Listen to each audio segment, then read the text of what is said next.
Hey everyone, welcome to the Dance Diaries. I'm Carol. And I'm Kim. Welcome everyone. We are so honored to have Kateryna Ulerio in the house today as our special guest. Welcome Kateryna. Thank you for coming. Kateryna, formerly known as Kateryna Angelone, is a championship adjudicator on the NDCA roster. She is the former owner of a franchise studio for over a decade, and also prior to that was an owner of an independent studio.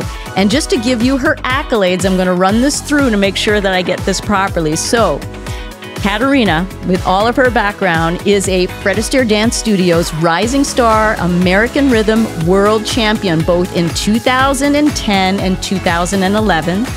She is the United States Mambo Champion in 2011, World Finalist in the Open American Rhythm 2014, and on top of that is the World Salsa Champion from 2013. Wow. Well, first of all, thank you so much for having me on this show. I think it's a fantastic podcast for Pro-Am dancers.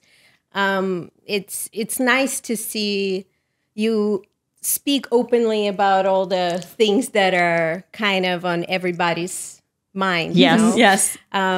So thanks again for having me. It's a great thing you guys are doing. Thanks for coming. Well, let's talk about confidence. So are we going to dive into what we project or what we feel? Because those kind of...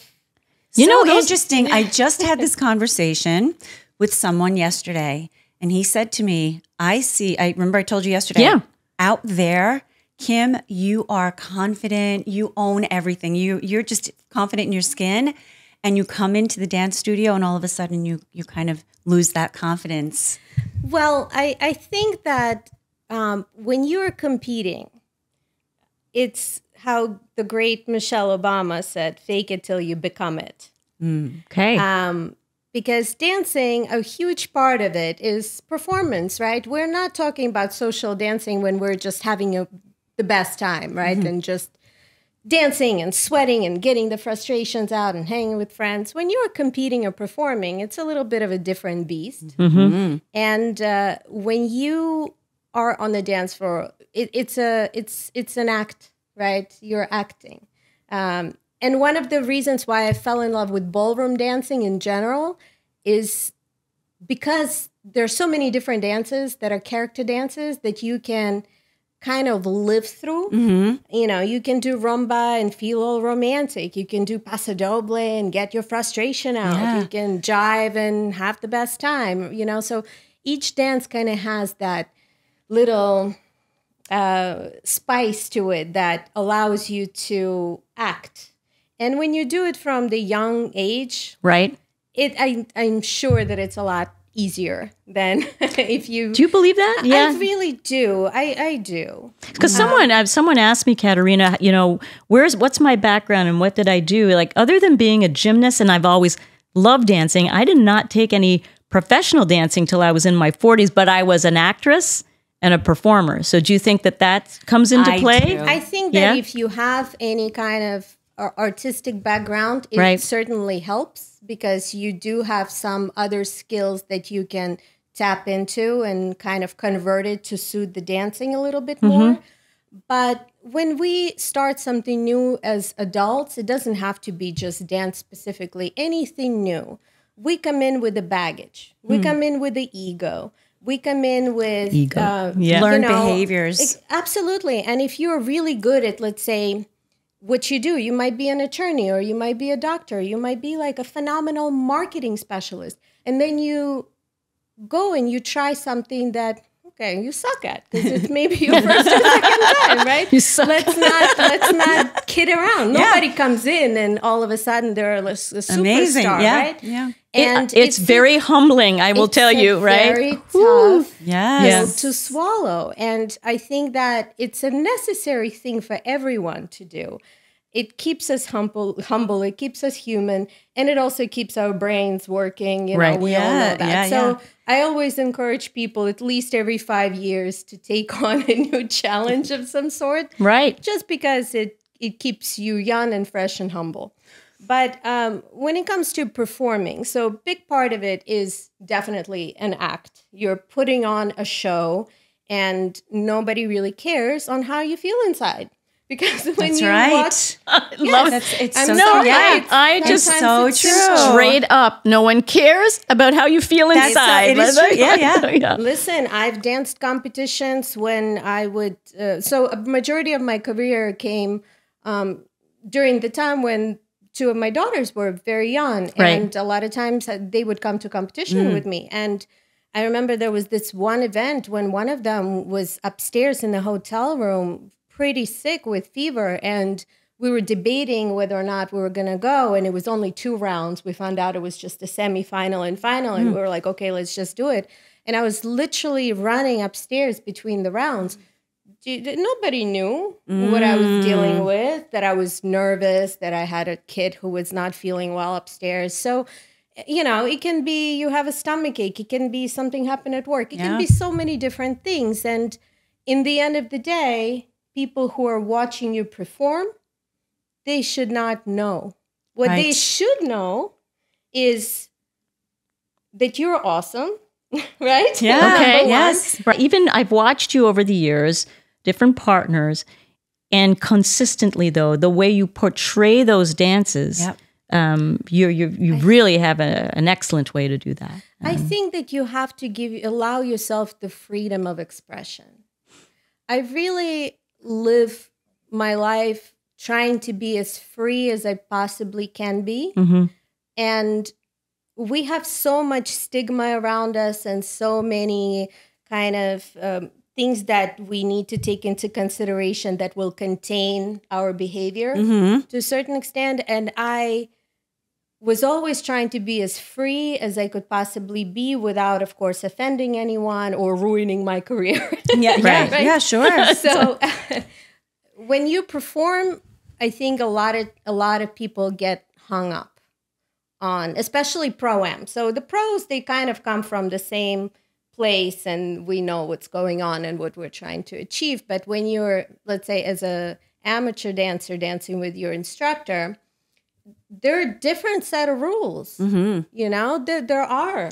Oh, good point. can't- Meaning your pro partner versus your pro-am. course. Yes. Okay. Yes, you're not going to go out with your professional partner and play a love story. It's not going to look real, and it's a lot more about just smiling and moving your body in the way that speaks to the character of the dance, and maintaining the connection, the eye connection, the physical connection with your partner. But there's certainly not going to be any of those crazy passionate embraces. And, it's a different This is with your amateur partner or your professional? with an amateur partner. With an amateur partner, yeah. You would not. And as instructors, I've competed with my students when I owned the studio. And before that, with your students, there are a lot of do's and don'ts. So as an adjudicator, when you're out there watching that, just on the way you're describing that, do you search for that to see who can embody the character of that within the appropriate boundaries of that dance? I think that you have to be dancing on a fairly high level for the adjudicator to be paying attention to that. Oh, that's fair. Yeah. Absolutely. And I think that if you're a beginner, it's a more foot-based situation, right? We just want to make sure that you're not fumbling your steps, that you're holding your posture, that you're holding your frame. And then when it comes to the bronze, we want to see basic understanding of technique of the footwork and hip action. And again, good frame, musicality. And then as you get into silver and gold, that's when we start noticing a little bit more about styling, characterization, a little bit more about characterization. Absolutely. So, we're not expecting a bronze dancer to be, pretending to be a pro. But to have at least to master the syllabus steps, and that because that when I get coaching, Kim, and often, and I know you coach, some of the remarks would be, at minimum, if you're dancing this level, you better know how to do the basic steps. Some of them will say it to you and some won't at all, but the appreciation for being a good coach that comes in, they will look for that. But competitively, I love how you've qualified some of the things you might look for at the different levels. That's interesting. What separates, as an adjudicator, when you're looking at, a pro-am couple on the dance, or multiple pro-am couples on the dance floor, what separates good from great? Well, good from great, there are so many components, honestly. And I know you ladies had one thing about the appearance and the costuming. Sure. Yeah. I mean, I really hate to say it, but you do have to look the part. Good grooming. We just talked about this a couple of weeks ago.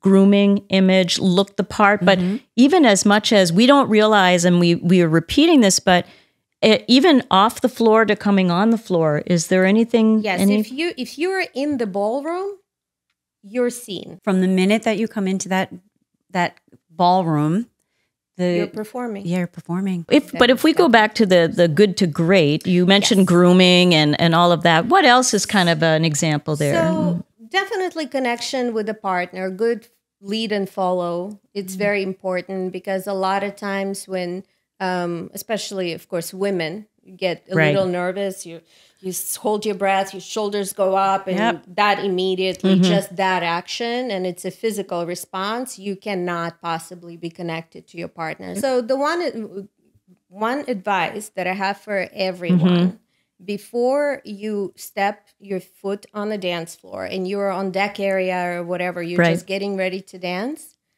just breathe. Tip Roll number your one. shoulders back. Breathe, because when you deprive your muscles, your body from oxygen, there are a lot of things that happen, right? So first thing, you get the desire to yawn, right? How many times do you see people yawning on deck? We'll never be able to drop your weight in the part of the foot where it needs to be, because your shoulders are up. You're not going to be able to connect with your partner. It doesn't matter how amazing they are. They're not going to be able to successfully lead you through your choreography if you're not able to connect with them. So that's when it becomes more physical and kind of jerky. Yeah. And we can see that the male partner is physically moving a person around, and it's not their job. I like something Tony said one time, Tony Devolani. He said, I go to the gym to look good. I don't do it to move you around. Yeah, true. I love that. So true. I have so many stories about being moved around the dance floor. So when you're dancing, if you look at the pro-am, it's a little different, right? You do need to keep a person in check. And sometimes, even as a lady, I backled my partners if I know that they need a little bit more support. Maybe they're a little tired. Maybe the choreography was lost somewhere along the way. And, it's just an indication of a good partnership, because we're there for each other. There's no expectation of anyone being perfect. We're going to support each other no matter what. But when you're dancing as pros, right, the connection actually is very light. Yeah. It becomes less about moving each other's bodies, right? It becomes more about action reaction. So it's almost like a man breathes the movement into you and you continue on. And you're feeding off of each other. Right? So yes, of course, there's going to be movements that are a little bit more physical, just because you need to work off each other's body weight, right? If you're creating some sort of a line or something. But if you're just moving through the choreography, most of it is not very physical. And that is the difference. Well, that's what he taught me, actually, because I was expressing how I might have to abandon a certain style of dance because my hip was hurting more. And he's like, Carol, you don't need to work as hard as you are.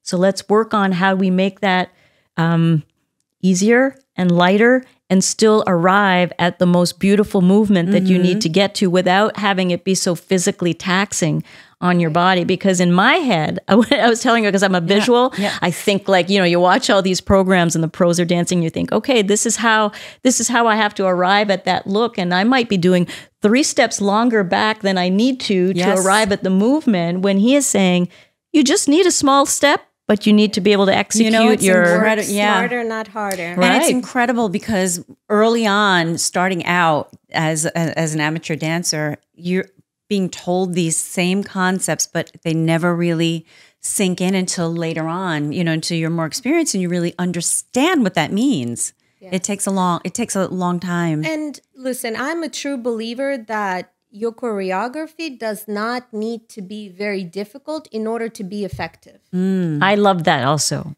Because sometimes you will look at it, and listen, Dancing with the Stars, honestly, a lot of it is based off of that principle. There's a lot of kind of easy gimmicks that read really well from the perspective of a viewer. Yeah. But things don't need to be complicated. They don't need to be so hard on your body. Yeah. Now, I'm a watcher of Dancing with the Stars, and not to do much of that, but the dances that I have loved the most have been the simplest: a simple rumba, a beautiful Viennese waltz that has just been done just cleanly and beautifully. And I realize it's TV, and maybe it's because I take dance lessons, but I have appreciated the ones that have been presented in that way, yes. And I think it's also my personal preference, because I always shied away from gimmicky and tricky choreography. I like more of a connected, classic, traditional look.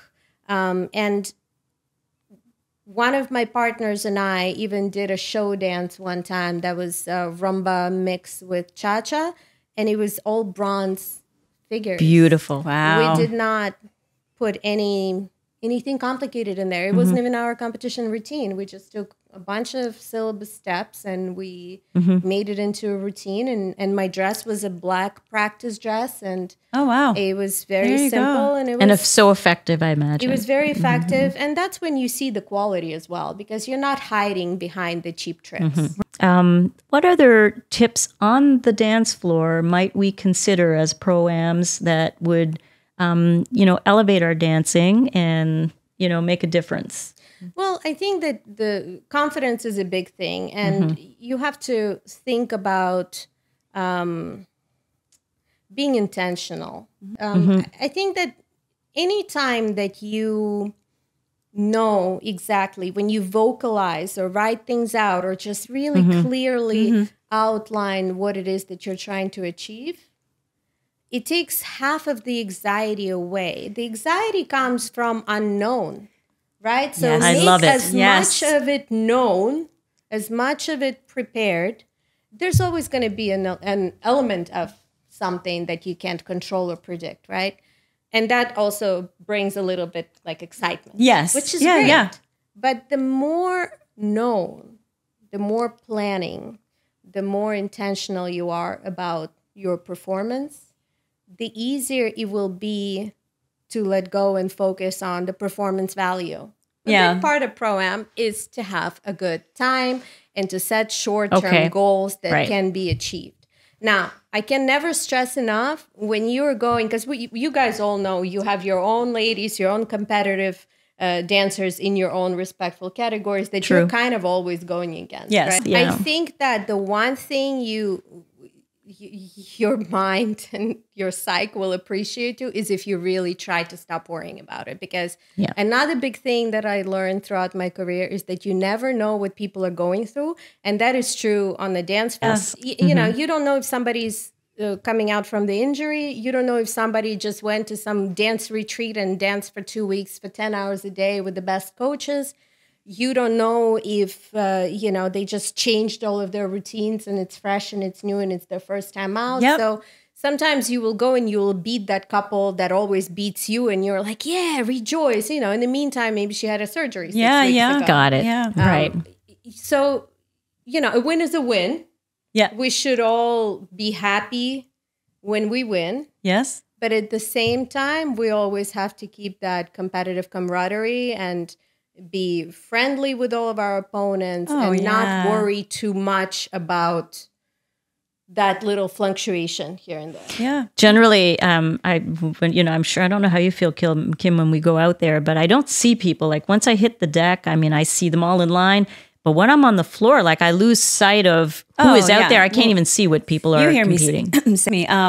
I don't really compete with anyone else. I go out and I compete with myself. I am aware of the other dancers on the floor and I know who they are. But you're right. When I get out there, I don't really see anyone else. I don't know. I wouldn't have time to see, anybody out there. And I'm just competing with myself, meaning. Let me explain what that really means. It just means I want to show up a better dancer than I was from the last competition. And I want to make.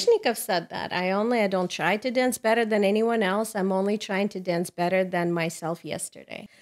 I think there is a lot to be said for that, because in the end of the day, we need to know ourselves. We need to know what drives us. We need to know what will lead us to the best result that we can personally have. For some people who have crazy competitive nature, they don't care about all that kumbaya. They want to beat you. And that feeling of I want to beat you is what's going to make them dance their best. Okay. Yeah. And then you might come in, especially if, you have some sort of performance anxiety or maybe new material or maybe feeling apprehensive because this is the biggest competition you've ever done. It can be many factors. All the things that we put in our head. Right. It's the voice. That's the truth. Yeah. But if the only way you can really dance your best is by saying, I only need to do better than my last competition or yesterday or whatever, that might be the best route to go for you, right? So you really need to know yourself and what drives you. We'll have to stay human and civilize, right? We're not going to be dramatic about things, but in the end of the day, it's... Wow. We talk about things you absolutely love that give you joy, the things you must do and the stuff you don't like. It sounds like it's on these levels, right? Yeah, and I just came to a decision at some point that I only want to do things, if it's about dance, I only want to continue doing things that bring me joy. Perfect. So that's how life should be. I say it all the time. That's how life should be. Yes. Yeah.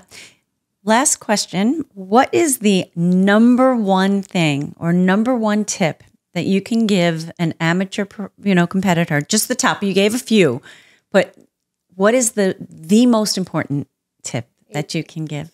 Be careful who you work with, because if you need so much help feeling confident, you might be working with the wrong teacher. And they might be a great teacher for somebody else, but maybe they're not the right for your personality, because your instructor should be your biggest rock and support system.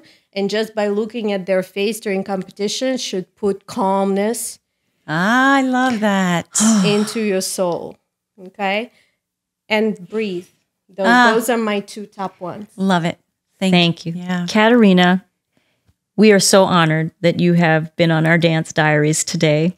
It means a lot to us, and we just want to thank you for your time. One of my inspirations. Yeah. Kateryna's always been since the minute I stepped foot in the dance, in the dance studio. Mm-hmm. This one has been my biggest cheerleader, so thank you. I remain such. Thank you. And I want to add one more thing. And we can talk about this too, about we mentioned your real estate career, but put it out there. Well, I'm a real estate agent with #1 real estate firm in Westchester County, Houlihan Lawrence. And my office is #1 within Houlihan Lawrence. We have just absolutely loved our interview today. Thank you so much.